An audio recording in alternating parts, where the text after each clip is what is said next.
Fuso ndilonena kuti kodi anamtenga Bushiri kuchoka ku South Africa kubwera ku Malawi ndi ndani?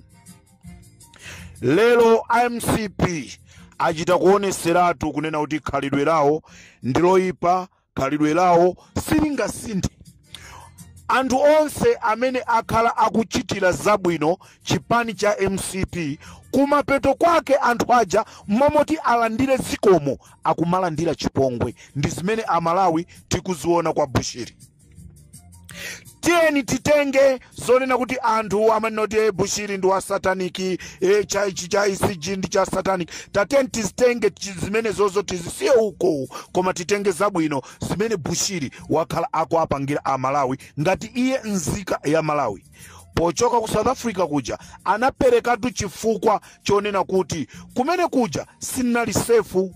Bwanji ndiimbidwe milandu ndili kwathu? Kodi ino amakhoti simunga mwimbe milandu Bushiri ali kwanu konko?